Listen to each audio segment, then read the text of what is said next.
അന്നദാനം കൊണ്ട് പുകഴ്പെറ്റ ക്ഷേത്രങ്ങളിലൊന്നാണ് ചെറുകുന്ന് അന്നപൂർണേശ്വരി ക്ഷേത്രം. വിഷുവിളക്കുത്സവമാണ് ഇവിടുത്തെ ഏറ്റവും വലിയ ഉത്സവം. 14 മുതൽ 21 വരെയാണ് വിഷുവിളക്കുത്സവം നടക്കുക. അതിനായുള്ള വട്ടപ്പന്തൽ അമ്പലത്തിൽ ഒരുങ്ങിക്കഴിഞ്ഞു. ഭക്തജനങ്ങളുടെ സാന്നിധ്യത്തിൽ ക്ഷേത്രം മേൽശാന്തി കാര ഭട്ടതിരി ഇല്ലത്ത് മഹേശ്വരൻ നമ്പൂതിരിയുടെ കാർമ്മികത്വത്തിലാണ് തിരുവത്താഴത്തിന് അരി അളന്നത്. ഉത്സവത്തിനായുള്ള മനോഹരമായ വട്ടപ്പന്തൽ ക്ഷേത്ര തിരുമുറ്റത്ത് നേരത്തെ ഒരുങ്ങിക്കഴിഞ്ഞു. 14 മുതൽ 21 വരെയാണ് വിഷുവിളക്കുത്സവം. ഭക്തജനങ്ങളുടെ കൂട്ടായ്മയിൽ ചൊവ്വാഴ്ച രാവിലെ ക്ഷേത്രത്തിന് മുന്നിൽ കൊടിയേറ്റം നടന്നു. ചെറുകുന്ന് ഉത്സവത്തിന്റെ ഏറ്റവും വലിയ പ്രത്യേകത കേരളത്തിലെ ഏറ്റവും വലിയ വട്ടപ്പന്തൽ തന്നെയാണ്. 100-ലധികം തേക്കിൻകാലുകളും ഓല, മുള, വാരി എന്നിവ കൊണ്ട് നിർമ്മിക്കുന്ന വട്ടപ്പന്തൽ ഇന്നും ക്ഷേത്രത്തിൽ നിർമ്മിക്കുന്നു. ഉത്സവത്തോടൊപ്പം വട്ടപ്പന്തൽ കാണാനും നിരവധി ആളുകളാണ് ചെറുകുന്ന് അന്നപൂർണേശ്വരി ക്ഷേത്രത്തിൽ എത്തിച്ചേരുന്നത്. ഏകദേശം 6000 ഓലകളും മടഞ്ഞ ഓല 1500-1800 നിടയിലുള്ള മുള അത്രയും വാരി അങ്ങനെ ഏകദേശം 100 പണിക്കാർ 100 പണി തന്നെ പറയാം ഏകദേശം.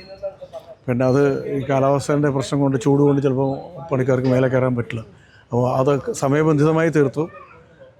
ഏകദേശം എനിക്കൊന്ന് നല്ല ഭീമമായ ഒരു തുക ഇതിന് നമ്മൾ ചെലവഴിക്കുന്നുണ്ട് ഉത്സവത്തിന് മുമ്പ് തന്നെ.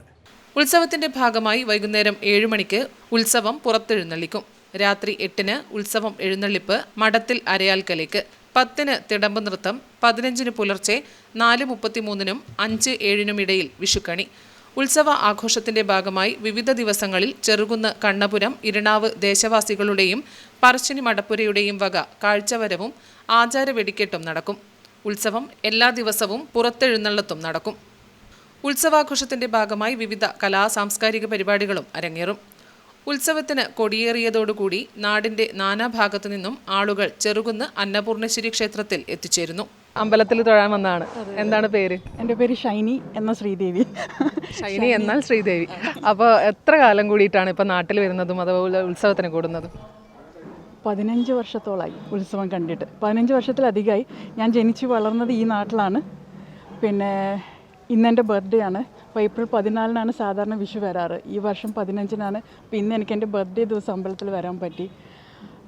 എൻ്റെ ഓർമ്മ വെച്ച കാലം മുതൽ ഈ അമ്പലത്തിൽ വന്ന് തൊഴുത് ഈ മുറ്റത്ത് നടന്ന് ഈ പന്തൽ കണ്ടിട്ടാണ് ഞാൻ വളർന്ന് വലുതായത്. ഇപ്പോൾ കല്യാണം കഴിഞ്ഞ് US സെറ്റിലായിട്ട് 20 വർഷം ആവുന്നു. അപ്പോൾ നാട്ടിൽ ഈ സമയത്ത് മോനെയും കൂട്ടിയിട്ട്, മോന് 3 വയസ്സാവുന്നു, അവനെ കൂട്ടിയിട്ട് അമ്പലത്തിൽ ഉത്സവം കാണാനായിട്ട് ഈ സമയത്ത് വന്നതാണ്. 2 നേരവും അന്നദാനം നൽകി വരുന്ന അപൂർവം ക്ഷേത്രങ്ങളിലൊന്നാണ് ചെറുകുന്ന് അന്നപൂർണേശ്വരി ക്ഷേത്രം. ക്ഷേത്രം വിഷുവിളക്കുത്സവത്തിൽ പങ്കെടുക്കാൻ ദൂരദേശങ്ങളിൽ നിന്നു പോലും ആളുകൾ എത്തിച്ചേരാറുണ്ട്. ലോകത്തെവിടെയായാലും ചെറുകുന്നുകാരനാണെങ്കിൽ വിഷുവിളക്കിന് നാട്ടിലെത്തിച്ചേരും. എന്നാൽ വട്ടപ്പന്തലിൽ കാണാം എന്ന ചൊല്ല് അന്വർത്ഥമാവുകയാണിവിടെ. ക്യാമറാമാൻ നികേഷ് ദാവത്തിനോടൊപ്പം അന്നപൂർണേശ്വരി ക്ഷേത്രത്തിലെ വട്ടപ്പന്തലിൽ നിന്നും സുധാ സുരേന്ദ്രൻ, നെറ്റ്വർക്ക് ന്യൂസ്.